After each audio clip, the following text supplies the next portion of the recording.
Hello everyone, welcome to this new video. So here we are going to discuss about some basic properties of integers. The first one is closure property. നമുക്ക് നോക്കേണ്ടത് integers അഡീഷന്റെ കേസിലാണോ closer property agri ചെയ്യുന്നത് അതോ subtraction കേസിലാണോ അങ്ങനെ ഏത് കേസിലാണ് integers closer property agri ചെയ്യുന്നതെന്നാ നോക്കണ്ടേ. അപ്പൊ ഞാനിപ്പോ ആദ്യം അഡീഷന്റെ കേസ് എടുത്തു.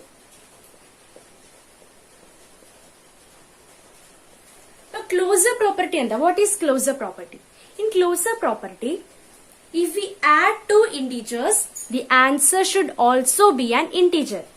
അതായത് ഞാൻ എ ബി എന്ന് പറഞ്ഞ രണ്ട് ഇന്റീജേഴ്സ് എടുത്തു എന്ന് വെച്ചു. അതായത് എയും ബിയും ഇന്റീജേഴ്സ് ആണെങ്കിൽ എ പ്ലസ് ബി ചെയ്യുമ്പോഴും ആൻസർ എന്തായിരിക്കണം?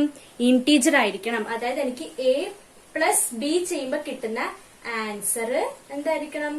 ഇന്റീജർ ആയിരിക്കണം.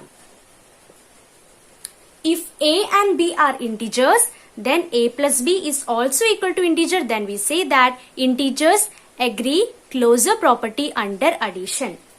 നമുക്കിത് ട്രൂ ആണോ ഫോൾസ് ആണോ നമുക്ക് ചെയ്ത് നോക്കാം അല്ലെ. രണ്ട് എക്സാമ്പിൾ എടുത്ത് നോക്കാം. രണ്ട് ഇന്റീജേഴ്സ് എടുക്കാം. 1 and -3. ഈ രണ്ട് നമ്പേഴ്സ് ആഡ് ചെയ്ത് 1 -3 എന്താ ഇന്റീജേഴ്സ് അല്ലെ. -3 1. ഇനി ഇത് രണ്ടും ആഡ് ചെയ്യുമ്പം 1 plus -3 എന്താ ആൻസർ കിട്ടുക? ഒരു പോസിറ്റീവ് ഒരു നെഗറ്റീവ് വരുമ്പം സബ്ട്രാക്ഷൻ 2 ആൻസർ കിട്ടി.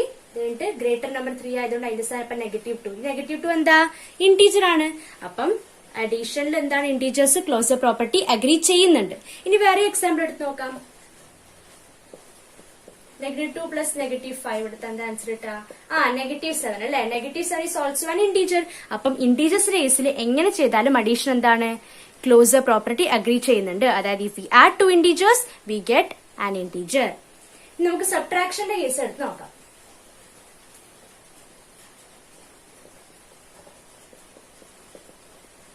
സബ്ട്രാക്ഷന്റെ കേസിൽ ഞാൻ രണ്ട് ഇന്റീജേഴ്സ് എടുത്തു, 1 ഉം -6 ഉം. ഇനി ഇവർ രണ്ടും സബ്ട്രാക്ട് ചെയ്യുമ്പോൾ എന്താ പറ്റുക? 1 ഈ നെഗറ്റീവ് പോയിട്ട് പ്ലസ് ആവും. 1 plus 6 എത്രയാ? 7 എന്താണ്? ഇന്റീജർ ആണ്. അപ്പൊ സബ്ട്രാക്ഷൻ കേസിൽ ഇന്റീജേഴ്സ് എന്താണ്? ക്ലോസർ പ്രോപ്പർട്ടി അഗ്രി ചെയ്യുന്നുണ്ട്. നമുക്ക് ഇനിയും കുറച്ചുകൂടി എക്സാമ്പിൾസ് ചെയ്ത് നോക്കാം.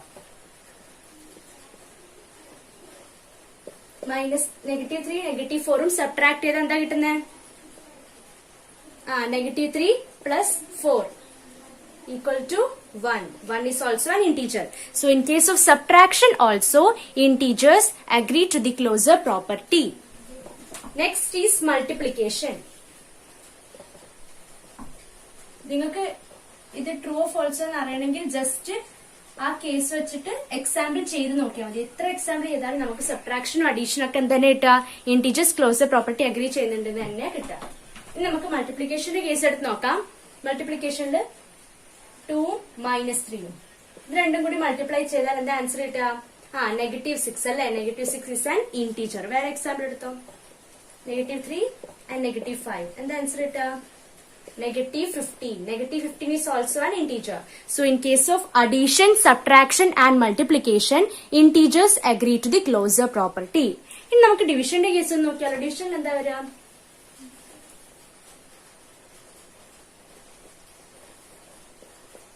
ഡിവിഷൻ എടുത്ത് നോക്കിയാല് ഞാൻ 2 ഇന്റീജേഴ്സ് എടുത്തു, 4 ഉം -9. ഇത് എന്താ പറയുക? ഡിവൈഡ് ചെയ്താൽ എന്താ പറ്റുക? 4 divided by -9 എന്താ ആൻസർ കിട്ടുക? നമുക്ക് ഒന്നെങ്കിൽ ആൻസർ എങ്ങനെ കിട്ടുക? ഇത് ഫ്രാക്ഷണൽ ഫോമിലാണ് ആൻസർ കിട്ടുക, അല്ലെങ്കിലോ ഡെസിമൽ ഫോം. അതായത് അതെന്താണ്? ഇന്റീജേഴ്സ് അല്ല. അപ്പൊ നമുക്ക് ഡിവിഷൻ ചെയ്യുമ്പം when we divide two integers, the answer is not always an integer. ചില കേസിൽ ഇന്റീജേഴ്സ് തന്നെ വരും. നമ്മള് 4 ഉം -2 എടുത്ത് നമുക്ക് എന്താ ആൻസർ കിട്ടുക? -2 തന്നെ, ഒരു ഇന്റീജർ തന്നെ കിട്ടും. പക്ഷെ ഓൾവേസ് എല്ലായ്പ്പോഴും നമുക്ക് ഇന്റീജേഴ്സ് തന്നെ കിട്ടില്ല ഡിവിഷൻ ചെയ്യുമ്പം. അപ്പം integer is not closed under division. ഡിവിഷന്റെ കേസിൽ ഇന്റീജേഴ്സ് എന്താണ്? ക്ലോസർ പ്രോപ്പർട്ടിയുമായി അഗ്രി ചെയ്യുന്നില്ല. അപ്പൊ നെക്സ്റ്റ് പ്രോപ്പർട്ടിയാണ് കമ്മ്യൂട്ടേറ്റീവ് പ്രോപ്പർട്ടി. അപ്പൊ കമ്മ്യൂട്ടേറ്റീവ് പ്രോപ്പർട്ടി എന്ന് പറഞ്ഞാല് കമ്മ്യൂട്ടേറ്റീവ് എന്ന് പറഞ്ഞാൽ തിരിച്ചും മറിച്ചും ഇട്ടാൽ സെയിം കിട്ടുന്നത്. ഓർഡർ മാറ്റി ചെയ്താൽ നമുക്ക് ആൻസർ സെയിം കിട്ടുന്നുണ്ടെങ്കിൽ നമുക്ക് എന്ത് പറയാം? കമ്മ്യൂട്ടേറ്റീവ് ആണെന്ന് പറയാം. അപ്പൊ ഞാനിപ്പം അഡീഷൻ ആണ് ഫസ്റ്റ് നമ്മൾ എപ്പോഴും നോക്കുന്നത് അല്ലെ. അഡീഷൻ കമ്മ്യൂട്ടേറ്റീവ് ആണോ അല്ലയോ നോക്കണം ഇന്റീജേഴ്സിന്റെ കേസിൽ. കമ്മ്യൂട്ടേറ്റീവ് ആണെന്ന് എങ്ങനെയാ മനസ്സിലാവാ? ഇപ്പൊ ഞാൻ രണ്ട് ഇന്റീജേഴ്സ് എടുത്തു, two integers A and B. A and B ഇവിടെ നമ്പേഴ്സ് ആണ്, ഇന്റീജേഴ്സ് ആണെന്ന് നമ്മൾ വിചാരിക്കണം. ഓക്കെ, അപ്പൊ എയും ബിയും ഇന്റീജേഴ്സ് ആണെങ്കിൽ എ പ്ലസ് ബി കിട്ടുന്ന ആൻസറും ഈ എ പ്ലസ് ബി എന്നുള്ള ഓർഡർ തിരിച്ചിട്ടാല് ബി പ്ലസ് എ എന്ന് കിട്ടുന്ന ആൻസറും ഈക്വൽ ആണെങ്കിൽ നമുക്ക് എന്ത് പറയാം? അഡീഷന്റെ കേസിൽ ഇന്റീജേഴ്സ് കമ്മ്യൂട്ടേറ്റീവ് എന്ന് പറയാം.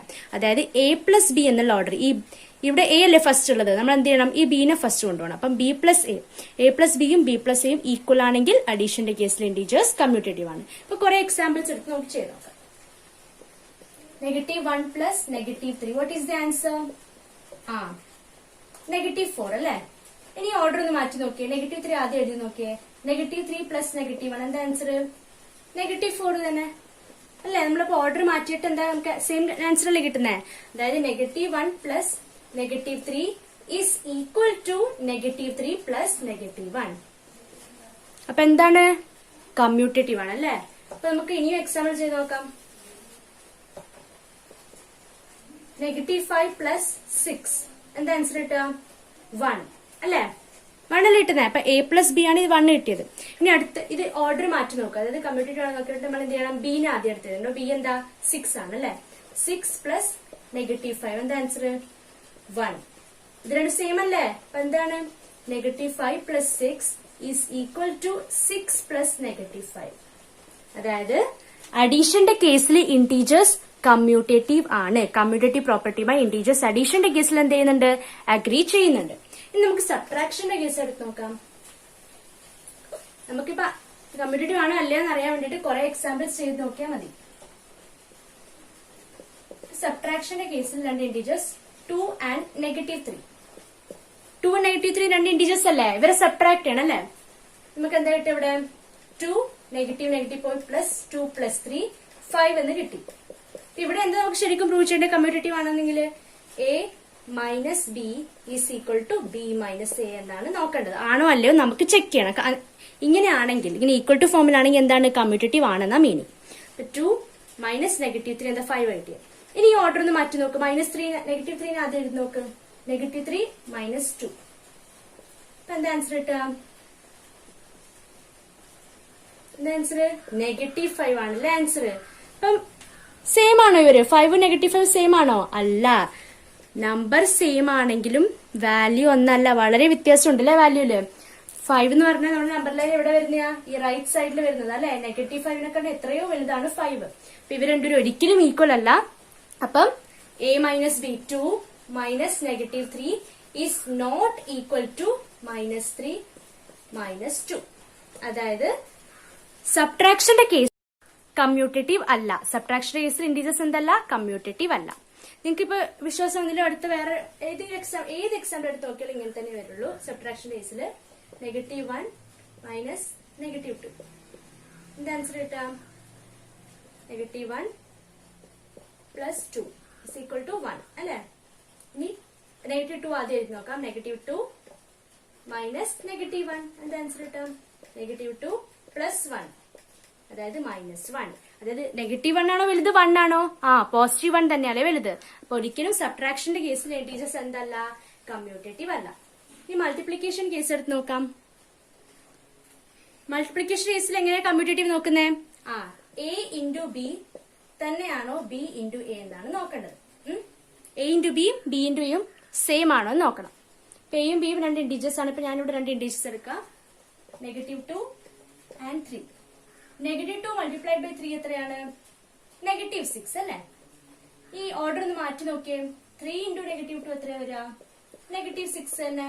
അതായത് -2 into 3 is equal to 3 into -2. അതായത് എന്താ അതിന്റെ അർത്ഥം? എന്താ? A into B is equal to B into A. അതായത് മൾട്ടിപ്ലിക്കേഷന്റെ കേസിൽ ഇന്റീജേഴ്സ് എന്താണ്? കമ്മ്യൂട്ടേറ്റീവ് ആണ് അല്ലെ? വേറെ എക്സാമ്പിൾ എടുത്തോ. -6 ഇൻറ്റു -2 is equal to 12. ഇനി ഓർഡർ ഈ -2 ആദ്യം എഴുതിക്കോ. -2 ഇൻറ്റു -6 അപ്പോഴും എന്താ ആൻസർ വരിക? 12 തന്നെ അല്ലെ? അതായത് -6 into -2 is equal to -2 into -6. അതായത് a into B is equal to B into A. അപ്പൊ എന്താ ഇന്ന് നമുക്ക് മനസ്സിലായത്? ഇന്റീജേഴ്സ് മൾട്ടിപ്ലിക്കേഷന്റെയും അഡീഷന്റെയും കേസിൽ കമ്മ്യൂട്ടേറ്റീവ് ആണ്. സബ്ട്രാക്ഷന്റെ കേസിലല്ല. ഡിവിഷന്റെ കേസിലാണോ? നമുക്ക് നോക്കാം അല്ലെ. ഡിവിഷൻ കേസിൽ നമുക്ക് എന്താ പ്രൂവ് ചെയ്യണ്ടേ? A divided by B is equal to B divided by A അല്ലെ. അതാണ് നമുക്ക് നോക്കണ്ടേ. രണ്ട് ഇന്റീജേഴ്സ് നോക്കിക്കോ. 4 ബൈ -2. 4 -2 ആണ് നമ്മുടെ രണ്ട് ഇന്റീജേഴ്സ്. അത് രണ്ടും തമ്മിൽ ഞാൻ ഡിവൈഡ് ചെയ്യുമ്പോൾ നമുക്ക് എനിക്ക് എന്താ ആൻസർ കിട്ടുക?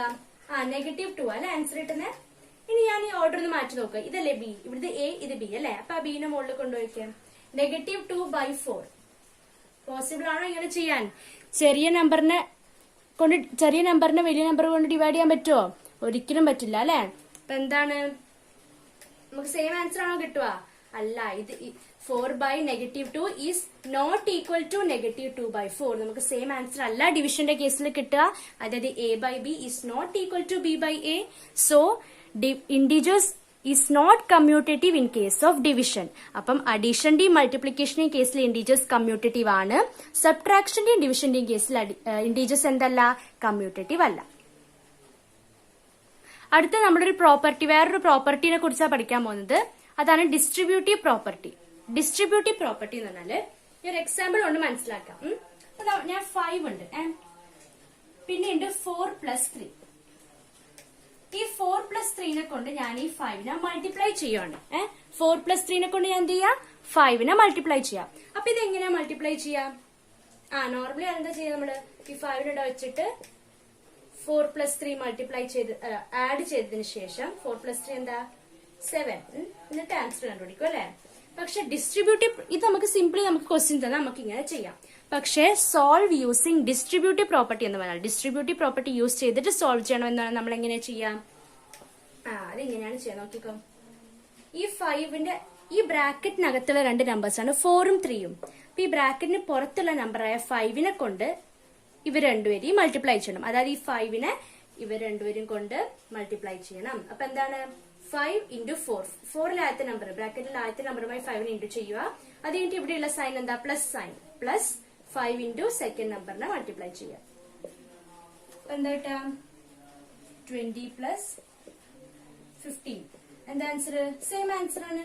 ഇങ്ങനെ ചെയ്യുന്നതാണ് ഡിസ്ട്രിബ്യൂട്ടീവ് പ്രോപ്പർട്ടി യൂസ് ചെയ്തിട്ട് സോൾവ് ചെയ്യാന്ന് പറഞ്ഞാല്. വേറെ എക്സാമ്പിൾ നോക്കിക്കോ. 2 × ബ്രാക്കറ്റില് -2ഉം -6ഉം. അപ്പൊ എങ്ങനെ ചെയ്യാം? ഈ പുറത്തുള്ള ആളെ കൊണ്ട് അകത്തുള്ള രണ്ടാൾക്കാരെയും മൾട്ടിപ്ലൈ ചെയ്യാം. അപ്പൊ 2 × -2. അത് കഴിഞ്ഞിട്ട് ബ്രാക്കറ്റ് ഇട്ടതിന് ശേഷം ഇവിടെയുള്ള സൈൻ നോക്കുക. ഇനി ഇവിടെ ഇപ്പൊ മൈനസ് സൈൻ ആണെങ്കിൽ ആ മൈനസ് സൈൻ ആണ് ഇവിടെ വേണ്ടത്. ഇപ്പൊ ഞാനിവിടെ പ്ലസ് ആണ് ഇട്ടിരിക്കുന്നത്. നെഗറ്റീവ് സൈൻ ആണെങ്കിൽ ഇവിടെ നെഗറ്റീവ് സൈൻ ആണ് വേണ്ടത്. അത് കഴിഞ്ഞിട്ട് സെക്കൻഡ് നമ്പറിനെ കൊണ്ട് മൾട്ടിപ്ലൈ ചെയ്യുക. 2 × -6. എന്നിട്ട് ഇത് സാധാ നോർമൽ മൾട്ടിപ്ലിക്കേഷൻ. 2 × 2 4. -4 പ്ലസ് -12. എന്താ ആൻസർ? -16 അല്ലെ. അപ്പൊ ഇങ്ങനെയാണ് ചെയ്യേണ്ടത്. ഡിസ്ട്രിബ്യൂട്ടീവ് പ്രോപ്പർട്ടി യൂസ് ചെയ്യാൻ പറഞ്ഞാൽ നമ്മൾ ഇങ്ങനെയാണ് ചെയ്യേണ്ടത്. അപ്പൊ നമ്മുടെ ഇന്റീജേഴ്സ് ചാപ്റ്റർ ഇവിടെ കഴിഞ്ഞു. ഇനി ഇത് റിലേറ്റഡ് കുറെ പ്രോബ്ലംസ് ഉണ്ട്. നമുക്ക് അത് ഓൾറെഡി നമ്മൾ കുറെ പ്രോബ്ലംസ് ചെയ്തു. അതുപോലെ തന്നെ ബാക്കിയുള്ള പ്രോബ്ലംസ് ചെയ്യേണ്ടത്. അപ്പൊ നിങ്ങൾ അടുത്ത ക്ലാസ്സുമായിട്ട് ഞാൻ വരും. അപ്പോഴത്തേക്ക് നമുക്ക് പുതിയ ചാപ്റ്റർ പഠിക്കാം. അതുവരേക്കും എല്ലാവർക്കും ബൈ.